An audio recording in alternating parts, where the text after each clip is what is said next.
Bon, alors, ce que je viens de citer, là, c'est vrai, c'est faux, il y en a d'autres. Hein. C'est un bouquin tout à fait amusant, finalement. Utile, mais amusant. Effectivement, c'est un professeur de médecine, professeur de chirurgie, membre de la Haute Autorité de Santé, qui a eu l'idée de confronter 200 idées reçues aux dernières études scientifiques. Parce que des idées reçues en médecine, il y en a énormément. Donc des idées qui, à un moment donné de l'histoire, sont vraies, et puis qui ne sont plus vraies quelques temps plus tard, parce que la vérité, finalement, et la science progresse, donc la connaissance progresse, donc c'est un petit peu normal que la vérité d'hier ne soit pas forcément la vérité d'aujourd'hui en médecine. Et même si on prend des grandes périodes comme le Moyen-Âge, on s'est bien rendu compte qu'au Moyen-Âge, par exemple, on attribuait beaucoup de maladies au cycle de la Lune ou au mauvais sort. Donc bien sûr, quand la connaissance progresse, on se rend compte que c'est faux. Mais plus proche de nous, il y a eu des exemples quand même très frappants, comme l'ulcère de l'estomac. On a cru pendant très très longtemps que c'était dû au stress. Et dans les années 90, des études scientifiques montrent que pas du tout. L'ulcère de l'estomac est dû à une bactérie qu'on appelle Helicobacter pylori. Et donc, il faut un traitement antibiotique, en fait, pour éradiquer cette bactérie. Donc, des histoires comme celle-ci, la médecine en regorge. Et très, très récemment aussi, une enquête, parce que les idées reçues concernent aussi les médecins. Une enquête a été réalisée dans un cabinet d'ophtalmologie et a montré que 80% des médecins qui avaient été interrogés pensaient qu'il était néfaste pour la vue de lire quand on était mal éclairé, alors que les études scientifiques montrent que non, finalement, ça n'altère pas la vue. Donc, donc je vous propose... Alors, c'est pas la peine d'avoir acheté un truc comme ça pour les retenir. De temps. Ça ne veut pas dire qu'il est conseillé de le faire, mais voilà, ça n'altère pas la vue. On entend ça souvent dans notre métier aussi, prenez du miel pour la gorge, c'est excellent ça. Pour les cordes vocales. Pour les cordes vocales. Alors, en réalité, non, parce que quand on mange, les aliments ne sont pas au contact des cordes vocales du tout, ils passent dans l'œsophage, donc ça peut adoucir la gorge, mais jamais les cordes vocales qui ne sont jamais au contact des aliments. Donc des idées reçues. Voilà, il y en a 200 dans ce livre qui sont examinées vraiment à la lumière des études scientifiques les plus récentes, et je vous propose d'en découvrir quelques-unes.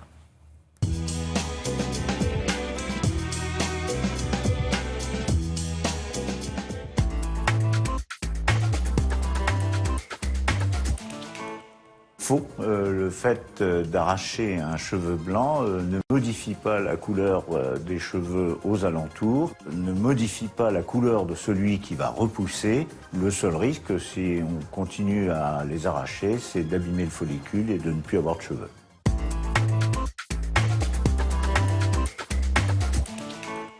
Vrai, on peut avoir une cirrhose sans boire une goutte d'alcool.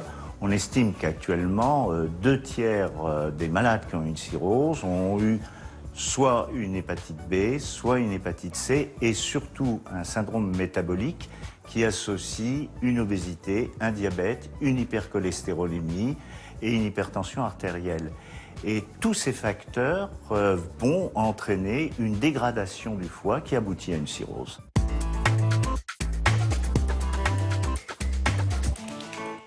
Vrai, avoir un chien et le promener est bon pour le cœur. 3 études portant sur des milliers de malades en Australie, au Canada et au Japon ont montré que des gens âgés de plus de 65 ans qui promenaient 2 fois par jour leur chien avaient une diminution du risque de maladies cardiovasculaires.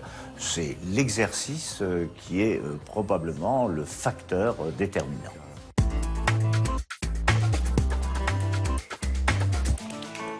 Vrai et faux. Les gens qui ont la peau noire sont moins sensibles au soleil, mais lorsqu'ils vivent en climat tempéré, leur peau a tendance à s'éclaircir et ils peuvent donc attraper un coup de soleil qui se manifeste par des douleurs.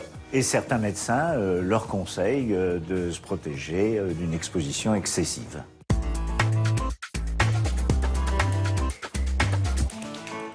Vrai. Le miel est un cicatrisant.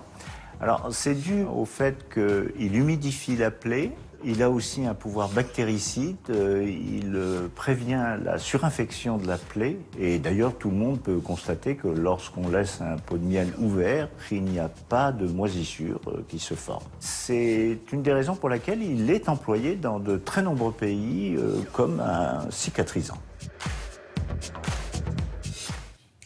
Ah ben ça alors. Voilà. Donc pour les cordes vocales, ça sert à rien. Mais pour les cicatrices pour Ah oui. les plaies, oui. Un bon cicatrisant. Mmh. Vous pouvez Bon, le très tester.